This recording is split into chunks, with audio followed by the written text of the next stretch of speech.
حملے کو بعض اوقات سمجھ بھی نہیں پاتا ہے کہ کس طریقے سے وہ انسان کو گرا دیتا ہے۔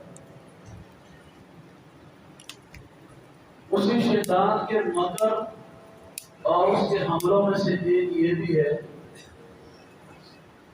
کہ انسان کے ذہن کے اندر وہ عبادت کا غرور شامل کر دیتا ہے۔ عبادت کے غرور سے مطلب یہ ہوتا ہے کہ انسان کے ذہن میں یہ بات ڈال دینا کہ جیسے میں بہت بڑی محنت کر رہا ہوں، بڑے اعمال کر رہا ہوں اور مجھ جیسا شاید کوئی اور عمل کرنے والا نہ ہو۔ یہ جو میرے بھائیوں کے جب ذہن میں یہ بات آ گئی تو سمجھے انسان کی ساری محنت وہیں پہ تباہ ہو گئی۔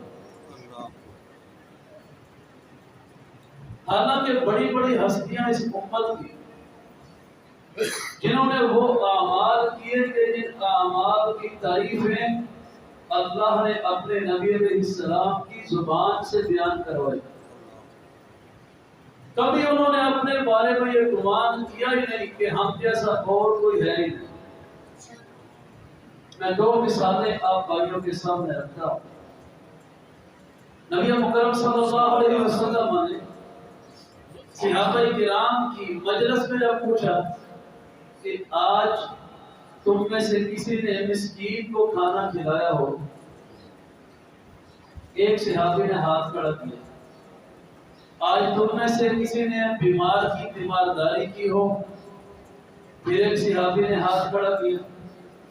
آج تم میں سے کسی نے نفلی روزہ رکھا ہو، پھر وہی صحابی ہاتھ کھڑا کرتے ہیں۔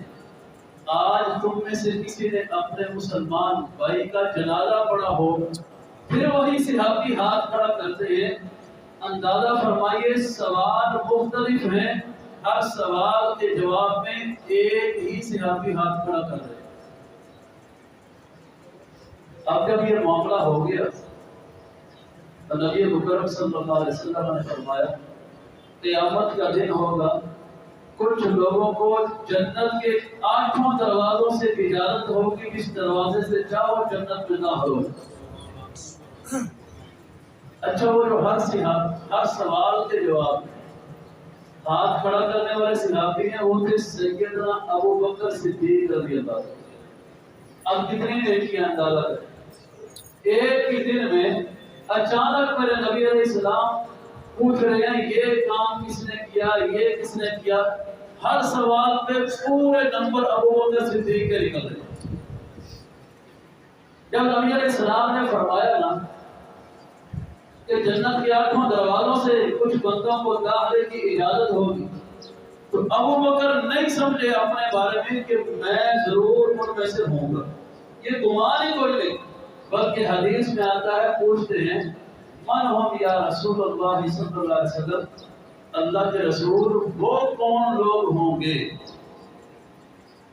ضرور کوئی نہیں اپنے بارے میں، یہ بندہ کہتا ہے اور کانفیڈنس وہ کوئی نہیں ہے کہ میں ہی وہ بندہ، بلکہ پوچھتے ہیں اللہ کے رسول علیہ السلام وہ کون ہوں گے، ذرا ہمیں بھی ان کی وضاحت فرما دیجیے۔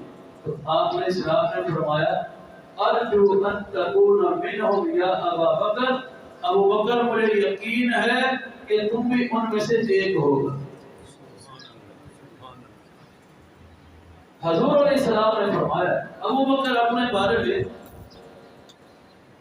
اس طرح کا گمان کر کے بیٹھے نہیں ہوئے۔ دوسرا میرے محترم بھائی، حضرت عمر فاروق رضی اللہ تعالیٰ عنہ، آپ جب آخری ایام میں بستر کے اوپر پڑے تھے، خنجر پیٹ میں لگے، پیٹ کے اندر کٹی ہوئی پانی کا گھونٹ بھی ڈالتے، کٹی انگڑیوں کے رستے باہر نکل آتا، تو حضرت عمر بستر پہ لیٹے اپنی چارپائی پہ، تو آپ رو رہے ہیں۔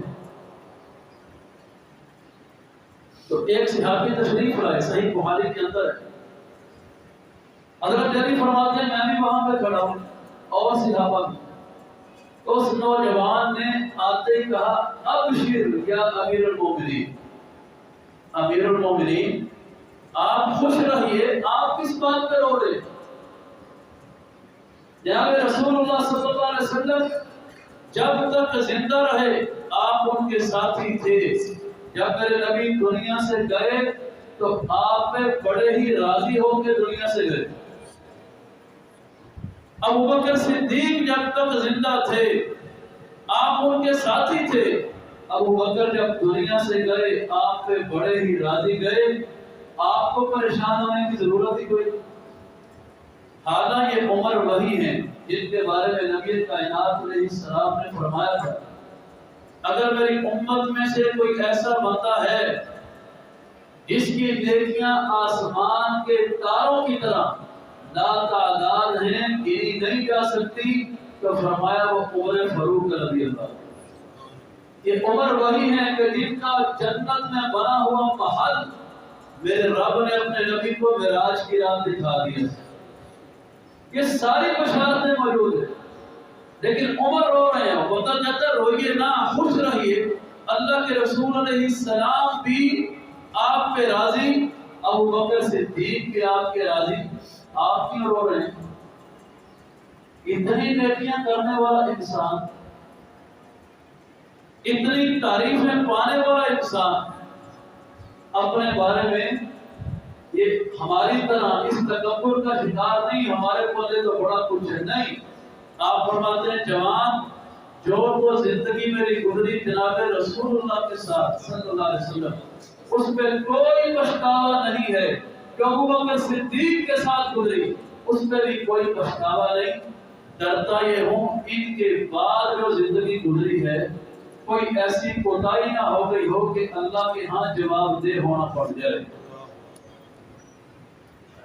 کبھی یہاں کسی بندے نے سوچا ان کو تو اللہ کے رسول علیہ السلام کی رفاقتیں حاصل تھی اور پھر بھی کہتے تھے کوئی ایسا عمل بعد میں نہ ہو گیا ہو پھر اس سے اللہ کی بارگاہ میں جواب دہ ہونا پڑ جائے. تو میرے محترم بھائیوں یہ کیسے عظیم لوگ تھے. اتنی جنت کی بشارتیں پا کے بھی اپنے بارے میں یہ کبھی نہیں کہ نہیں ہم بخشے بخشائے جنت پکی ہماری ہمیں کوئی پرواہ فکر کرنے کی رونے کی ضرورت ہی نہیں. وہ پھر بھی رو رہے اپنے بارے میں اوور کانفیڈنس کا شکار نہیں. تو میرے بھائیوں یہ شیطان کا بہت بڑا حملہ ہوتا ہے جو تھوڑی سی محنت کے بعد ذہن میں ڈال دیتا ہے اور تو نے بڑی محنت کر لی ہے خیر اصل ہے. اور بھائیوں اپنے اعمال کے بارے میں فکر کرنی چاہیے کہ پروردگار ہماری کوئی ایسی خطا نہ ہو جائے کہ جو ہم اپنے بارے میں اچھا گمان کرتے بیٹھے ہوں تیری بارگاہ میں وہ اچھا عمل نہ ہو تو اللہ ہماری خطاؤں کو معاف فرما دے. تو نیکیاں جتنی بھی اللہ کرنے کی ہمت ہے اس کو تھوڑی سمجھ کے مزید اللہ کے حضور کے گڑاتے رہنا چاہیے. یہی صحابہ کرام کا شیوا تھا اور یہی اس امت کو اللہ کے نبی علیہ السلام کی سنت میں سے تعلیم ملتی ہے. اللہ سمجھنے کی عمل کرنے کی توفیق عطا فرمائے. آخر دعوانا الحمدللہ رب العالمین.